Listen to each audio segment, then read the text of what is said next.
우리가 지금 보고 있는 사사기 16장은 우리가 사사들의 일반적인 패턴과는 좀 다른 이례적인 장이라고 할 수가 있겠습니다.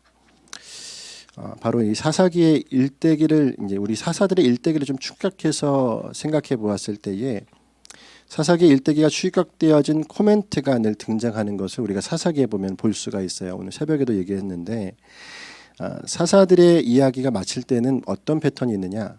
몇 년간 이 사사가 다스리고 장사되었더라. 이런 이제 그런 표지가 나타난다라는 거죠.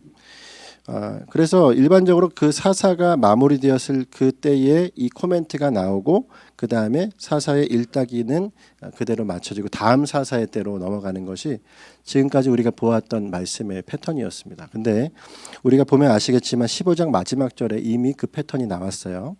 15장 마지막 절 한번 읽어볼까요? 시작. 블레셋 사람의 때에 삼손이 이스라엘의 사사로 20년 동안 지냈더라. 아멘. 자, 이렇게 되면 이 삼손에 대한 이야기가 마무리되고 다음 사사에 대한 이야기가 나오는 것이 일반적인 패턴 안에서의 일이다라고 할 수 있을 텐데 지금 이 패턴이 삼손에게는 적용이 되지 않습니다. 16장의 말씀 우리가 지금 읽는 대로 계속 삼손에 대한 이야기가 거론이 되고 있는 거예요. 그리고 여러분 보시면 아시겠지만 16장 마지막 절에서도 동일한 이 패턴이 한 번 더 나오는 것을 볼 수가 있습니다. 자, 이렇게 생각해 볼 때에 그러면 16장의 말씀은 아마도 저자가 이 전체 내용 안에서 무엇인가 이례적인 일에 대한 내용들을 담고 있을 것이다라고 하는 우리의 짐작을 할 수가 있는 것이라고 할 수 있겠죠. 자, 그렇다면 이것을 우리가 좀 구체적으로 좀 더 생각해 보면 좋겠어요. 자, 왜 이 패턴을 적용하지 않았을까? 16장이 왜 더 기록되었을까를 생각해 볼 때 세 가지 정도로 우리가 추격할 수가 있습니다. 첫 번째는 예견된 결말이 아직 이르지 않았기 때문이다라고 하는 거죠. 예견된 결말에 아직 이르지 않았기 때문이다. 오늘 우리가 새벽에도 함께 이 얘기를 다뤘어요. 사실 삼손의 일대기를 보면은 여호와의 사자가 마노아의 아내에게 약속했던 것에 대한 성취의 과정임을 우리가 볼 수가 있습니다. 그러니까 13장의 말씀에 여호와의 사자가 삼손의 어머니에게 먼저 나타나서 그가 낳게 될 것이고 어떠한 삶을 살게 될 것이다라고 이미 예견을 했습니다. 자, 그 예견한 내용이 지금 14장과 15장과 16장에 걸쳐서 나타나는데 아직 그것이 다 나타난 게 아니에요. 그러니까 15장까지의 내용에서 그 예견이 다 나타난 것이 아니라 16장의 말씀에서 이것이 마무리되어져야 된다라고 하는 것입니다. 그래서 15장의 말씀이 끝이 아니라 더 예견된 이야기가 나오는 거죠. 그렇게 생각했을 때 우리는 이 삼손의 아직 이르지 아니하는 결말이 무엇인가를 생각해 볼 수 있길 위해서 13장 7절의 말씀을 볼 수가 있어요. 자, 13장 7절의 말씀이 어떻게 되어 있습니까? 중간에 보시면은 이 아이는 태에서부터 그가 죽는 날까지 하나님께 바쳐진 나실인이 됨이라라고 얘기합니다. 이 말씀을 보면 어떻습니까? 이 아이는 태에서부터 그가 죽을 때까지 하나님께 바쳐진 나실인이다. 여러분 나실인의 규례를 보면은 나실인은 일정 기간에 걸쳐서 나실인으로 구별되어지고 그 이후에는 다시 일반적인 삶으로 돌아갑니다.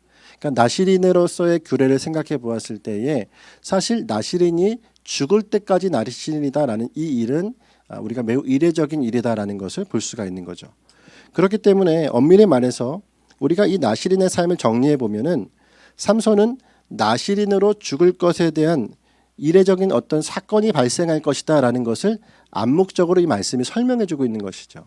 그러니까 죽는 날까지 나실이다라는 것은 무슨 뜻입니까? 그가 나실인으로 일찍이 죽게 될 것이다라고 하는 것을 예견하는 말씀으로 우리가 볼 수가 있는 것입니다. 자, 그리고 그 암시가 바로 어떻게 나타나죠? 우리는 잘 알죠. 나실인으로 삼손이 어떻게 죽음을 맞이하는지를 16장의 말씀에 우리는 익히 알고 있습니다. 자, 또 하나는 무엇이냐면 나실인의 규례로서 아직 한 가지가 다뤄지지 않았기 때문이다라고 얘기할 수가 있죠. 우리가 조금 전에 얘기했던 그의 죽음이 아직 예견되었지만 나실인으로 죽는 것에 대해서 결론이 나지 않았기 때문에 16장이 또 있다라는 얘기를 했고 지금 이 얘기는 무엇이냐면 나실인의 규례는 총 우리가 세 가지로 요약할 수가 있습니다. 첫 번째는 무엇이죠? 첫 번째는 포도로 만든 것을 가까이 하지 말 것이라고 얘기했죠. 그러니까 포도에 대한 포도주나 이 독주를 마시지 말 것에 대해서 이야기를 했습니다. 근데 우리가 잘 알듯이 삼손이 그렇게 했습니까? 그렇지 않죠. 삼손은 14장의 말씀에 바로 그가 어디로 가죠? 딥나의 포도원으로 향하고 있는 것을 보았고, 그 14장의 첫 번째 결혼을 할 때도 원어를 살펴보면 그 결혼식이라고 하는 그 예식이라고 하는 것이 어떤 의미를 가지고 있냐면 마시다라는 의미를 가지고 있어요. 다시 말하면 마시는 자리다라는 뜻이요. 그러니까 삼손이 가지고 있었던 그 배경에는 무엇이 있는 겁니까? 그가 독주를 가리지 않고 먹었다라고 하는 모습이 나타납니다. 그러니까 나시린으로서의 규례를 무너뜨리는 자의 모습을 이미 하고 있었던 것입니다. 근데 그것뿐만 아니라 15장의 말씀에서는 또 어떤 일이 일어나죠? 자, 시체를 만지지 말 것이다라고 얘기했는데 그가 시체를 만지죠. 어떤 시체를 만집니까? 먼저는 그러니까 자기가 찢겨 죽은 그 사자에게 꿀이 그 안에 벌이 와서 꿀을 생기게 했었기 때문에 그 꿀을 퍼갈 때에 그가 시체를 만지게 되죠. 그러니까 이 시체는 단지 사람의 시체만이 아니라 동물의 사체도 마찬가지입니다. 그렇기 때문에 나시린은 이 사체를 만지는 것을 하면 안 됨에도 불구하고 그는 여지없이 그 일들을 행하죠. 그리고 또 하나 학자들은 이것까지도 보는데요. 우리가 15장의 말씀인 나귀의 턱뼈로 1000명의 사람을 죽이죠. 자, 나귀의 턱뼈는 무엇입니까? 사체죠.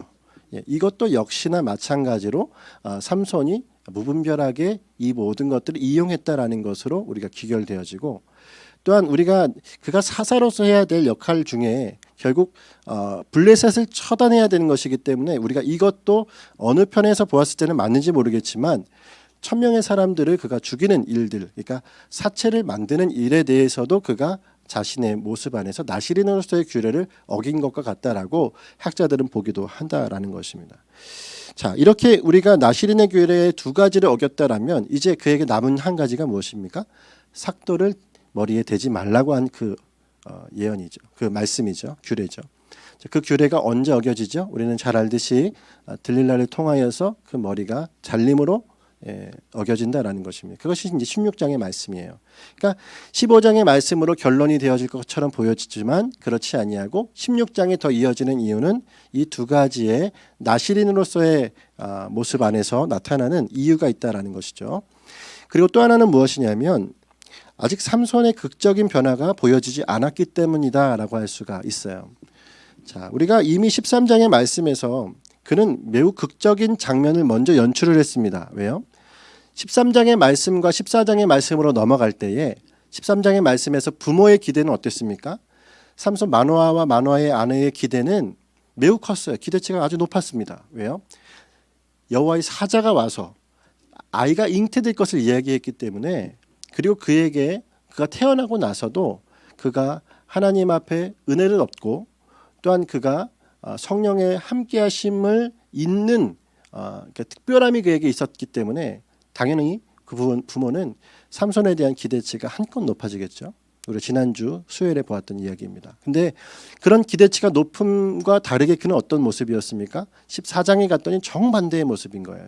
180도로 바뀌어 있는 무엇이죠? 그냥 세속적이고 사적이며 본능적인 것에 충실한 삼손의 모습을 하고 있는 것이죠. 자, 그렇다면 이것으로 끝내는 것이 맞는 것인가?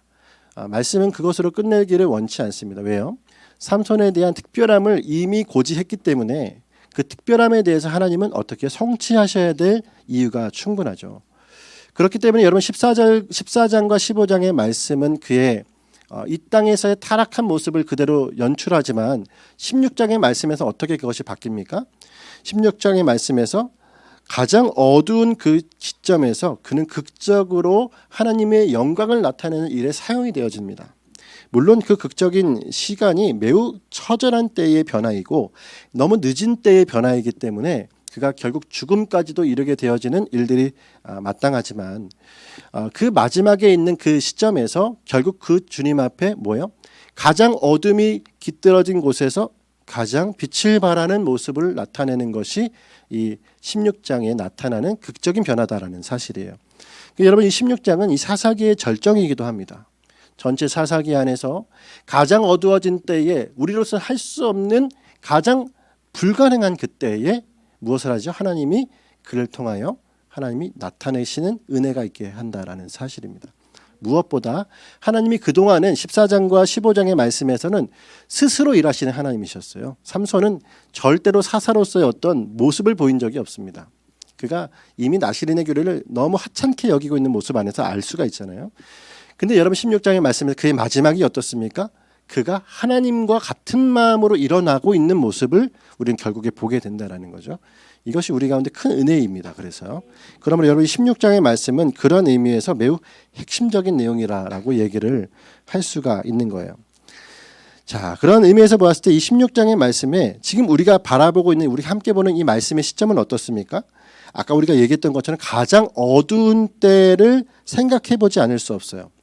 그러니까 지금 우리가 읽은 이 10절부터 17절의 말씀, 그리고 그 이후에 나타나는 이 삼손이 머리카락이 잘리는 이 일들까지 매우 어두운 시점이죠. 그러니까 지금까지 있었던 블레셋 안에서의 사사로서의 모습의 그 어두움뿐만 아니라 이제는 그 자신의 그 하나님 앞에서의 반역함이 극에 달아 있는, 그야말로 모든 부분에서 사적이며 본능적인 모습이 완전하게 확대되어 있는 모습의 삼손의 모습을 오늘 우리가 보게 되어지는 것입니다. 철저하게 스스로를 계도할 생각도 없고 바꿔낼 생각도 없는 삼손의 모습이에요. 자, 그런데 여러분 이때 우리가 좀 생각해 볼 수 있는 것이 하나 무엇이냐면, 이제 곧 삼손은 자신의 눈까지도 뽑힙니다. 그렇죠. 그리고 다곤 신전에서 막 제주를 부리는 그런 정말 주님 앞에 사사로서 철저하게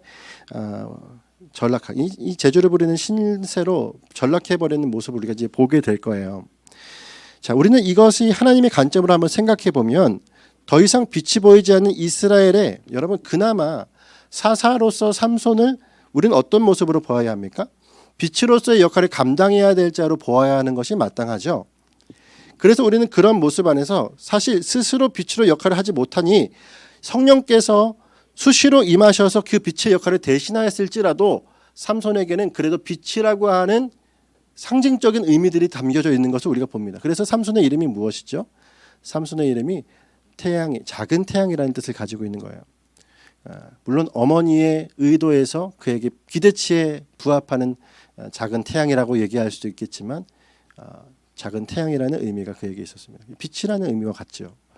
근데 그렇게 빛나야 할 그가 그렇지 못하기 때문에 하나님의 영이 수시로 그에게 임하셔서 그 일을 대신하고 계시는 모습. 자, 중요한 것은 이제 그 일을 쓰임받던 삼손이 더 이상 이 빛의 모습으로서의 모습도 모두 감추게 되어지는, 하지 못하는 때에 이르렀다라는 것을 이제 우리가 보게 되어지는 거예요. 자, 그럼 이것을 그렇게 만들어버린 장본인이 누굴까요? 바로 오늘 우리가 말씀 제목을 얘기하지 않았죠? 말씀 제목이 어둠의 여인 들릴라예요. 어둠의 여인 들릴라. 들릴라 때문에 그렇죠. 그러니까 바로 이 삼손이 가장 어둠에 치달아가 있는데 가장 결정적인 영향을 미치는 것은 들릴라입니다. 자, 우리는 이 들릴라에 대해서 유심히 좀 살펴볼 필요가 있는데, 왜냐하면 그가 가진 특징이 어둠이라고 하는 이미지를 풍겨내고 있기 때문에 그렇습니다. 왜 들릴라는 어둠일까요? 먼저 우리는 이 들릴라가 이전에 나왔던 여인들과 매우 다르다라는 것을 알 수가 있어요. 여러분 그 전에 어떤 여인의 이름들이 있었습니까? 마노아의 아내, 그리고 삼손의 첫 번째 결혼한 여인, 그리고 오늘 우리가 새벽의 말씀에 함께 보았었던 가사에서 만났던 여인. 여러분 이 여인들의 이름을 여러분 아십니까? 여인들의 이름이 나오지 않습니다. 그러니까 삼손의 이전까지 어떤 여인들도 하다못해 어머니의 이름도 나오지 않지만 단 하나의 여인의 이름이 나오는데 그 이름이 누구예요? 들릴라예요. 그 들릴라라고 하는 이 여인의 이름에는 분명한 특징이 있는 거죠. 그러니까 이전에 있던 여인들의 이름은 나오지 않지만 이 여인의 이름이 나온다는 얘기는 중요하다는 얘기죠. 자, 그 중요성 안에서 이 여인이 가진 특징이 무엇이냐? 중요한 건 이 이름이 우리 가운데 어떻게 그러면 해석되어져야 하는가에 대한 문제에 봉착을 합니다. 사실 지금 현재에 와서 이 이름을 제대로 해석하는 법을 찾아내기가 참 쉽지가 않아요.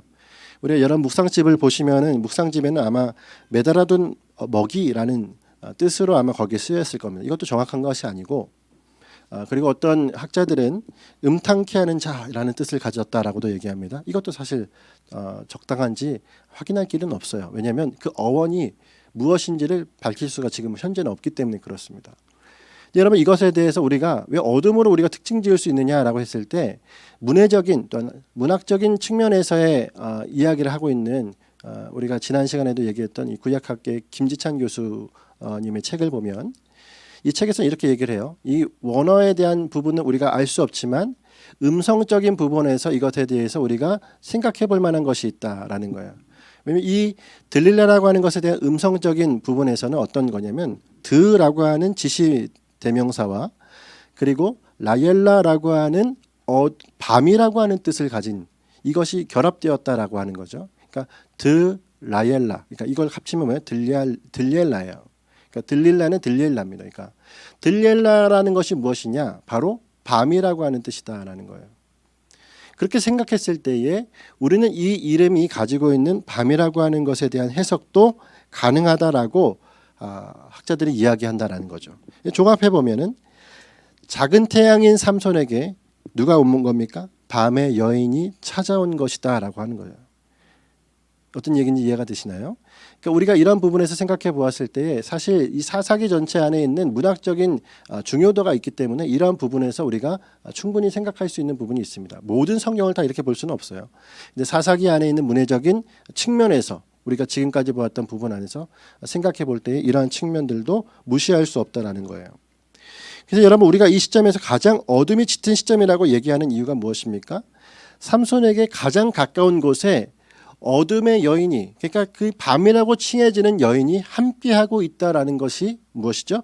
그가 어둠에 삼켜질 만한 지금 위기에 빠져 있다라는 것을 이야기한다라는 것입니다. 조금 전에 해석들을 다 제껴두고서라도 사실 실제적인 측면에서도 마찬가지죠. 가장 향락적이고 가장 타락한 이 여인 들릴라가 바로 하나님의 사사의 곁에 있다라고 하는 것은 그야말로 위기다라는 사실을 그대로 증명해주고 있기 때문에 그런 것입니다. 결국 여러분 삼손은 두 눈이 뽑혀서 스스로 어둠에 갇혀 살아가게 되는 것을 보면 여러분 이 어둠이라고 하는 이미지가 이 예배 이 말씀 안에서 어떠한 측면으로 다가와 있는지를 볼 수가 있는 거죠. 그러니까 이스라엘의 어둠이 짙게 깔려 있는 것 가운데 가장 어두워져 가는 시점에 이 들릴라라고 하는 여인이 그 어둠으로 사용되어지는 모습을 우리가 보게 되어지는 겁니다. 그러므로 여러분 우리가 여기서 먼저 기억해야 될 것이 무엇입니까? 빛은 어둠을 물리치는 것이지 어둠에 삼켜져서는 안 됩니다. 할렐루야. 빛은 어둠을 뭐예요? 물리치는 거예요. 빛이 있으면 어둠은 당연히 물러가는 것이 어둠이 빛을 삼킨다? 여러분 이건 말이 되지 않는 일입니다. 이해가 되시죠? 그러므로 여러분 말씀에 무엇이라고 되어 있죠? 오늘 새벽에도 이 말씀을 함께 읽었는데 에베소서 5장 8절의 말씀에 보면 이렇게 얘기합니다. 너희가 전에는 어둠이었더니 이제는 빛이라 빛의 자녀처럼 뭐하라? 행하라. 아멘. 여러분 우리는 뭐예요? 전에는 어둠이었지만 이제는 무엇입니까? 빛이다. 빛은 뭐합니까? 빛의 자녀처럼 행하는 자. 빛의 자녀처럼 나아가는 자가 되어지는 것이 저와 여러분의 모습이어야 한다라는 것입니다. 그러므로 여러분 들릴라와 같은 어둠이 우리 가운데 주변에 있다 손치더라도 하나님의 자녀는 어둠을 따라갈 자가 아니라 빛 가운데 서 있어야 될 자임을 믿고 따라가는 저와 여러분이 되었으면 좋겠습니다. 자, 여러분 그래서 들릴라에 대한 두 번째 또한 특징이 있어요. 들릴라의 두 번째 특징은 무엇이냐면 한번 따라할까요? 탐욕의 여인. 밤의 여인임과 함께 탐욕의 여인입니다. 그걸 우리가 어떻게 할 수 있냐면 5절의 말씀을 한번 볼게요. 5절의 말씀 같이 읽을게요. 읽겠습니다. 시작. 블레셋 사람의 방백들이 그 여인에게로 올라가서 그에게 이르되 삼손을 깨어서 무엇으로 말미암아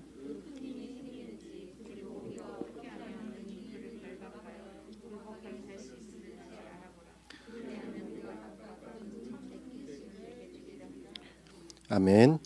네, 우리는 이 들릴라 이전의 14장의 말씀에서도 여러분 삼손과 결혼한 이 여인에 대한 비슷한 청탁을 한번 본 적이 있을 겁니다. 이해가 되시죠? 14장의 말씀에 첫 번째 결혼한 그 여인에게 블레셋 사람들이 찾아와서 얘기해요. 이 블레셋 이 삼손에 대해서 이제 그들이 겁박하고 나갑니다. 근데 여러분 이 두 가지의 특징이 다른 점이 무엇인지 아십니까? 첫 번째 나왔던 그 첫 번째 결혼했던 여인. 그 여인은 자기의 생명의 보존 때문에 억지로 말했던 자예요. 근데 여러분 이 들릴라는 탐욕스러운 여인이다라는 겁니다. 왜요? 그는 생명의 보존 때문에 말한 것이 아니라 뭐죠? 지금 은 1100세겔 때문에 이야기하고 있는 거예요. 은 1100세겔은 지금으로 환산하면 무게가 318kg입니다. 318kg. 여러분 이 무게를 우리가 스스로 들 수 없죠. 그 사람 가만히도 우리는 제대로 들지도 못하는데 318kg를 여인이 혼자 이걸 어떻게 차지하려고 하는 것인지 우리는 알 수가 없죠. 여러분 이 거대한 금액, 상상할 수 없는 이 금액을 그 여인이 탐하였고 그로 말미암아서 이 일을 너무도 적극적으로 수행하는 것을 볼 수가 있습니다. 오늘 우리가 읽은 말씀은 간단해요. 4번이나 시도했었지만 3번의 실패를 맛보았었던 것을 보게 돼요. 여러분 3번의 시도를 했다라는 자체가 무엇을 얘기합니까? 그 로비로 인하여서 매우 적극적으로 그 탐욕의 여인이 바로 이 삼손의 마음을 구슬리고 있고 또한 그의 모든 것을 정조준하고 있다는 것을 보여주고 있다는 사실입니다. 자, 이러한 상황에 오늘 우리 말씀은 이 들릴라의 파상 공세를 보여주는 거죠. 6절부터 20절까지의 말씀. 그러니까 이 모든 이야기 안에서 4차례에 걸쳐서 벌어지는 이 신랑이입니다. 그러니까 삼손과 들릴라의 서로 간의 신랑이죠. 그 신랑이 가운데 결국 주제는 무엇입니까? 삼손의 힘의 원천이 무엇이냐라는 것을 밝히기 위해서 들릴라는 계속적으로 이 일을 해나가고 있는 거예요. 자, 그 문제에 있어서의 그 부분에 있어서의 구성에 있어서는 네 사건이 다 똑같습니다. 그러니까 4번에 걸쳐서 일어나는 그 시도가 다 비슷해요. 그러니까 4가지에 걸쳐서 이야기하는데 먼저는 삼손으로부터 정보를 얻어내려는 들릴라의 4번의 시도가 있었고 두 번째는 그때마다 힘의 원천을 설명하는 삼손의 대답이 늘 있었어요. 그리고 세 번째는 대답마다 자신이 어느 사람과 같아질 것이다라고 하는 마지막 삼손의 말이 똑같이 있었습니다. 자, 이해가 되시죠? 그리고 마지막 4번째는 삼손의 정보를 받은 들릴라가 4번이나 걸쳐서 그에게 작전을 시도했다라는 거예요. 그것이 무엇이죠? 바로 그 블레셋 사람들이 매복하여 있다가 공격하도록 그렇게 이미 작전을 다 짜 있던 것입니다. 4가지가 다 똑같아요. 4번의 시도가 다 비슷해요. 삼손이 4번의 요구 가운데 4가지의 답을 하죠. 첫 번째는 무엇입니까? 활줄로 나를 묶어라. 그러면 내가 여느 사람과 같아질 것이다. 두 번째는 무엇입니까? 밧줄입니다. 먼저 첫 번째 활줄이라고 하는 것은 이것이 어떤 말씀에서는 활줄이 칡줄이라고도 얘기합니다. 그러니까 칡줄이라고도 하고 활줄이라고도 하고 힘줄이라고도 해요. 그러니까 이 줄이 무엇인지는 사실 잘 몰라요. 근데 이것이 뭐냐면 굉장히 끈끈한 줄이다. 풀기 힘든 줄이다라는 축에 속합니다. 그래서 활줄이라고 할 때 이 활도 화살의 활이에요. 화살의 활. 화살의 그 줄처럼 그 활줄처럼 아주 끈끈하게 끊어지지 않는 줄로 묶었다라는 겁니다. 근데 묶었는데 묶여지나요? 다시 이게 너무도 쉽게 풀어지는 끊어지는 모습을 보게 되고 밧줄 그 다음이 밧줄이죠. 그리고 그 다음에 배틀의 날실에 섞여 짜는 것인데 머리를 7가닥으로 나눠서 배틀의 날실과 섞어 짰다. 그러니까 배틀 아시죠? 그러니까 옷감을 만드는 그 배틀에 머리를 같이 섞어 짠 겁니다. 이러면 그의 힘이 사라질 것이다라고 했을 때 학자들이 얘기해요. 아마도 들릴라의 방에 배틀이 있었을 것이다라는 거예요. 그러니까 삼손이 그 배틀을 보면서 얘기하는 거죠. 배틀을 보면서 내가 저거에 내 머리를 짜면 내 힘이 사라질 거야라고 이야기했을 것이다라는 거예요. 근데 그럼 그렇게 됩니까? 이 역시도 아니다라는 것을 보게 되어집니다. 여러분 만약에 여러분 이 전체 안에서 중요한 것은 이러한 4차례의 대답에 들릴라는 모두 블레셋 사람을 매복하고 삼손을 처리하려고 했다라는 사실이에요. 자, 근데 여러분 생각해 보십시오. 만약에 14장과 15장의 삼손이라면 이 정도의 상황이 되었을 때 어떻게 처신하겠습니까? 4번이나 매복이 걸려요. 3번이나 매복이 걸려요. 그러면 당연히 뭐 턱뼈를 들든지 옆에 배틀을 들든지 뭐라도 들어서 그들을 모두 때려 처리를 하겠죠. 근데 말씀해 보면은 그가 처리를 합니까?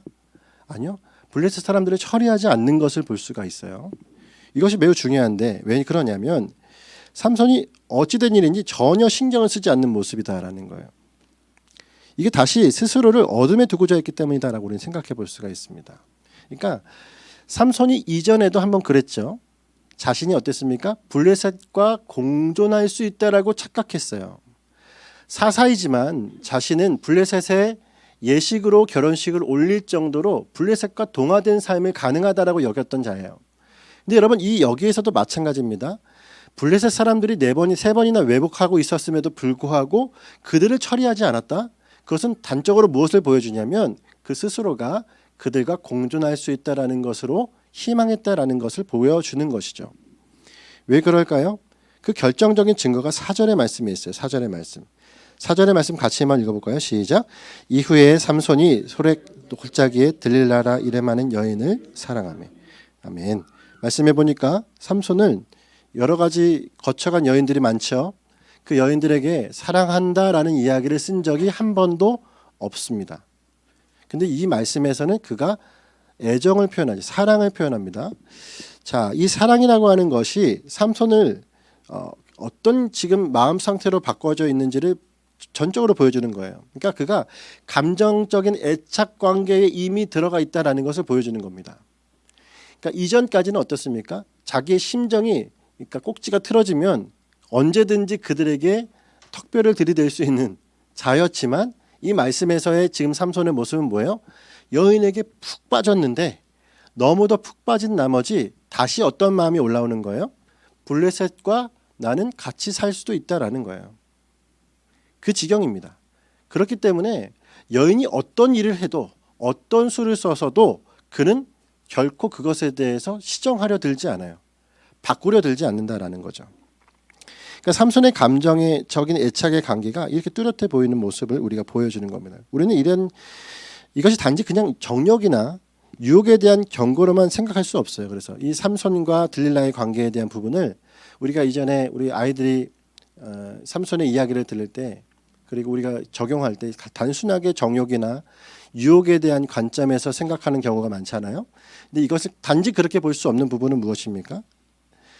결국 이 삼손이 사랑했던 것은 들릴라라고 하는 것이지만 들릴라 이면에 무엇이 있느냐를 보여야 하기 때문입니다. 들릴라 이면에 무엇을 사랑하는 것이죠? 세상을 사랑하는 거죠. 그러니까 블레셋을 사랑한 것입니다. 그러니까 세속적이고 가장 우상 숭배적인 문화와 그 모든 사회의 행태들을 그가 자기의 것으로 받아들일 준비가 되어 있는 자의 모습을 하고 있는 거예요. 그러니까 철저하게 어둠인 거죠. 하나님을 떠나기로 결정했는데 어떻게까지요? 하나님은 더 이상 안중에도 없어도 그 여인은 내한테 소중하여서 그가 고쳐야 되고 바꿔야 되고 그가 사자로서 해야 될 모든 역할을 뒤로하고 아무것도 행하지 않는 모습이 이 삼손의 모습 안에 있다라고 하는 것입니다. 요한일서 1장 2장 15절의 말씀에 이 세상이나 세상에 있는 것들을 사랑하지 말라. 누구든지 세상을 사랑하면 아버지의 사랑이 그 안에 있지 아니하니. 할렐루야. 이런 말씀이 있어요. 오늘 저와 여러분이 기억해야 될 건 뭐죠? 하나님은 세상을 사랑하지 말라고 얘기하셨어요. 왜요? 세상을 사랑하면 그 안에 하나님을 향하는 사랑이 있을 수가 없기 때문이다. 삼손이 딱 그 얘기를 증명해 주죠. 삼손 안에 무엇이 충만합니까? 여인을 향한 사랑. 다시 말하면 그 세상을 추구하는, 또한 그것이 결국엔 자아를 추구하는 사랑으로 치환되어서 자기를 그렇게 사랑하여 자기에게 가장 소중한 것, 자기의 애착을 두기를 원하는 그 마음으로 나아가는 모습을 볼 때에 그는 철저하게 세상을 사랑하는 자였습니다. 여러분, 근데 중요한 건 이 블레셋의 양식과 문화를 사랑하는 그의 모습이 궁극적으로는 무엇을 사랑하는 것입니까? 반역을 사랑하는 거예요. 반역. 무엇을 반역이죠? 하나님을 반역하는 것을 사랑하는 것이죠. 16절의 말씀이 그래서 이렇습니다. 16절 말씀 한번 읽어볼까요? 16절 시작. 날마다 그 말로 그를 재촉하여 조름해 삼손의 마음이 번뇌하여 죽을 지경. 여러분, 죽을 지경이면 어떻게 해야 돼요? 나와야죠. 죽을 지경이면 벗어나야죠. 죽을 지경인데 어떻게 합니까? 자신의 심의 원천을 발설하죠. 여러분, 이 심의 원천은 하나님과 그만 알겠지 않습니까? 이걸 발설하여 결국 자신의 모든 것을 뿌리 뽑히게 되어지는 이 현실의 모습이죠. 그러면 여러분, 이 삼손의 모습, 자신의 마음이 번뇌해도 떠나지 못하는 이유는 그 자리가 좋기 때문이에요. 그 문화가 좋기 때문입니다. 그 여인이 너무 좋기 때문입니다. 세상이 너무 좋기 때문입니다. 그러면 이 삼손의 모습이 이 처량한 사사의 모습으로 그렇게 주저앉아 버리고, 여러분 어찌 보면 그의 눈이 두 눈이 뽑히고 결국 그들의 종로를 타듯이 맷돌을 돌리고 재주를 부리는 모습은 너무도 자연스러운 수순입니다. 이 정도 지경까지 떨어졌는데 어찌 사단의 종로를 타지 않겠어요? 어찌 어둠의 종로를 타지 않겠냐 말이에요. 그야말로 하나님 앞에 그가 반역한 모습의 철저한 결과가 이러한 모습이다라는 사실입니다. 우리는 그럼에도 불구하고 이 삼손의 반응에 우리의 혀를 찰 필요가 없습니다. 아이고 삼손, 이럴 필요가 없어요. 왜요? 이 모습 누구의 모습이에요? 우리의 모습이다. 여러분 분명하게 이 말씀에서 우리가 적용해야 될 부분은 오늘 역시나 우리도 동일한 반응에 씨름하고 있다는 사실을 주목해야 한다는 사실이에요. 세상을 사랑하고 하나님을 사랑하고의 그 갈림길에서, 그 간극에서 우리는 뭐합니까? 늘 허우적거리고 있고 씨름하고 있는 모습이 됩니다. 누구도 부인할 수 없죠. 근데 여러분 우리는 어떻습니까? 육체의 소욕과 성령의 소욕이 있을 때에 로마서 8장의 말씀처럼 우리는 어디 편에 있어야 돼요? 성령의 소욕을 쫓고 나가는 것이 너무도 맞는데 7장의 말씀처럼 오호라 나는 공고한 자로다. 누가 나를 사망의 몸에서 건져내랴. 철저하게 육체의 소욕 앞에서 늘 넘어지는 저와 여러분의 모습을 하죠. 왜 그렇습니까? 우리는 두 가지를 알 수 있죠. 먼저 내 안에 죄 친화적인 죄의 본성에 가까웠었던 삶의 습관이 들어있어요. 그리고 우리를 계속적으로 현혹하는 사단이 우리를 가만히 두질 않아요. 그러므로 철저하게 하나님의 앞에 있어야 되고 성령의 소욕 앞에 추구하며 달려가야 될 우리가 늘 넘어지는 것 같고, 하나님의 자녀임에도 불구하고 자녀임을 살아가는 것도 모자라 자녀를 살아가지도 못하고 뭐예요? 철저하게 죄의 종로를 타고 내가 죄인 줄 알고 거기에 넘어져 있는 거예요. 얼마나 이게 처참한 모습입니까? 여러분 그리스도인이 만약에 그러고 있다. 주님이 나를 구원했다라고 하셨고, 주님의 생각해보세요. 주님은 이미 그를 택한 백성이라고 생각하고 계신데 대마와 같이 세상 가운데서 정말 세상을 사랑해서 하나님을 모르고 떠나 있는, 철저하게 주님이 아닌 백성으로 살아가고 있는 모습. 그가 하나님의 백성으로 천국에 입성할지 그렇지 않을지를 우리가 판단할 수는 없죠. 주님이 판단하셔서 그를 두실 것입니다. 근데 여러분 중요한 건 뭐예요? 오늘 그가 비참한 하나님의 백성으로 살아가고 있다는 사실이 비극이라는 사실이에요. 그리스도인이 아닌 모습으로 살아가고 있는 것이 비극이라는 사실입니다. 할렐루야. 오늘 저와 여러분 이 말씀 속에서 무엇을 찾아야 됩니까? 삼손이 내가 되지 않아야 되죠. 이 삼손의 모습이 우리의 모습 안에 나타날지라도 우린 삼손처럼 넘어져서는 안 되는 거예요. 그러면 여러분 제 모양만 다를 뿐 죄는 존재적인 우리 안에 계속 친화적인 모습으로 양상으로 나타나는 모습인 것입니다. 그러므로 우리가 이 세대를 살아가면서 기억해야 될 것이 하나 무엇입니까? 이것을 해결할 수 있는 정말 좋은 방법은 우리가 애착하고 있었던 바를 모두 내려놓는 거죠. 내가 애착하여 사랑했던 것, 그리고 나의 사랑의 대상을 바꾸는 것입니다. 할렐루야. 우리의 사랑의 대상이 누구입니까? 결국 우리는 내 사랑이 무엇이냐라고 했을 때 입으로는 얘기해요. 주님입니다. 근데 마음으로 뭐라 그래요? 내 마음은 내 사적인 애착이 발동하는 그 반응의 그 지점이에요. 내 사적인 애착이 발동하는 그 지점을 여러분 아십니다. 여러분 스스로가 내가 어디에 반응하는지를 아세요. 나는 드라마에 반응하는지, 나는 어떤 가요에 반응을 하는지, 나는 어떤 여인이나 어떤 남성에게 반응하는지, 아니면 돈에 반응하는지, 전체에 반응할 수도 있죠. 너무도 좋은 걸 많죠. 내가 너무 사랑하는 거, 먹는 것일 수도 있어요. 야식에 반응하는지. 여러분 우리가 반응하는 그 애착의 그 지점을 바꾸십시오. 그 애착의 지점이 나의 사랑의 대상이라면 그걸 이제는 어디로요? 주님만 사랑하리. 주님만 사랑하리. 거룩을 외칠 수 있는 자는 주님만 사랑하리. 입으로만 떠드는 것이 아니라 마음으로 중심으로 주님을 사랑하겠습니다. 먹지 말라는 얘기도 아니고, 여러분 보지 말라는 얘기도 아니죠.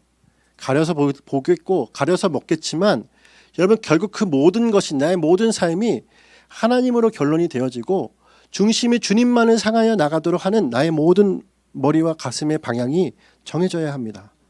할렐루야. 그러므로 여러분 우리가 어떻게 나가야 되겠습니까? 영원히 사모할 것이 무엇인지를 생각해야 됩니다. 나에게 주신 은혜가 무엇인지를 생각해야 됩니다. 우리 이거 두 가지 기억합시다. 첫 번째는 뭐예요? 이미 주신 사랑으로 나를 가져가야 됩니다. 이미 주신 사랑으로 나를 데려가야 됩니다. 이 몸뚱아리를 그 사랑 안으로 들어가야 돼요. 십자가 2000년 전에 나에게 주신 그 사랑, 그 놀라운 결정적인 탁월한 사랑의 결정체를 내가 매주같이 매일같이 마주하고 시간마다 때마다 그것에 감격하여 살아갈 수 있도록 내 심령 가운데 십자가의 은혜를 다시금 만끽하도록 나가야지 않겠습니까? 그리고 그 사랑 안에 거하는 자가 뭐예요? 영원을 사모할 수 있어요. 그렇죠. 이미 그 받은 은혜의 사랑을 아는 자가 야, 내가 영원을 살 자구나. 이 결과물로 떨어지지 않겠어요? 그 결과물에 빠져 있는 사람이 이제는 영원한 주님 앞에서의 삶을 갈망하며 살아간다는 겁니다. 주일날 우리가 함께 영상 하나를 봤죠. 여러분 그 영상은 우리 가운데 다른 어떠한 것에 대한 자극을 주려는 것이 아니에요. 여러분 주님과 어때요? 영원한 삶을 살아갈 자가 이 땅에서의 한순간의 어려움과 낭망할 것에 대해서 넘어질 것이 아니라 그 안에서 순순한 주님 아버지의 그 사랑 앞에 거하자라는 것이죠. 십자가 붙들고 살아가는 삶은 그래서 기쁜 삶이다라는 것입니다. 우리의 마음이, 우리의 심령이 그러한 자의 모습이 되어지기를 간절히 바라요. 찬양 중에도 그러한 찬양이죠. 세상과 나는 간 곳 없고 구속한 주만 보이도다. 할렐루야. 그러한 모습이 우리에게 필요합니다. 이 땅에 사사가 누구여야겠습니까? 물론 사사직이 지금까지 존재할 수도 없고 사도직도 지금까지 존재하지 않죠. 하지만 주님 앞에서 우리가 믿음으로 서게야 될 역할이 무엇입니까? 이 땅에 어둠을 비춰낼 그리스도인으로 우리는 어떻게 살아가야 합니까? 여러분 교회 안에서는 우리가 어떻게 빛으로 살아가야 하겠습니까? 어둠을 깃들게 하는 자가 되어서는 안 되고 빛으로 모두를 나아가도록 만드는 자가 되어야 할 줄 믿습니다. 할렐루야. 그러한 자로 오늘 우리가 주님 앞에 나가길 간절히 원하고 주님 앞에 그렇게 결론이 되었으면 좋겠습니다. 이제 결론을 맺겠습니다. 오늘 우리는 어둠이 빛을 삼키는 장면을 보았어요. 어둠이 빛을 삼키는 장면. 근데 우리의 삶은 어때야 될까요? 삼손은 스스로 어둠과 공존하기를 원했지만 우리는 어둠을 거두는 삶을 살아야 합니다. 삼손처럼 어둠과 공존할 수 있다? 우리도 세상과 공존할 수 있다? 아니요. 여러분 세상을 살아갈 때 우리의 세계관을 바꾸십시오. 세상과 공존하는 것이 아니라 세상 속에 있지만 뭐예요? 하나님을 사랑하는 자로 있는 거예요. 우린 그렇다고 수도원처럼 생각을 할 수도 없습니다. 수도원처럼 세상과 분리된 삶을 살라는 것이냐? 그것도 아니에요. 세상 속에 있지만 어떤 자로요? 정말 세상을 사랑하지 않고 주님을 사랑하는 자로 서 있어야 되는 하나님의 백성들이다라는 사실입니다. 그러므로 여러분 내용 없는 자가 되지 말고 우리 안에 주님으로 가득 채운 자가 되기를 간절히 바랍니다. 말씀이 내 안에 뿌리 내려서 그 말씀의 깊숙이 안에 내 안에 내가 스스로 거하고 또한 그 스스로 내가 거하는 그 자리가 나로 끝나는 것이 아니라 내 주변을 빛으로 밝혀내는 은혜로 나가는 저와 여러분이 되어서 우리의 착점이 또한 주님으로 돌려 세울 수 있는 하나님의 백성이 되어서 남은 한 주간도 믿음으로 살아가는 모두 저와 여러분이 되시기를 간절히 축원합니다. 이 시간 기도하겠습니다.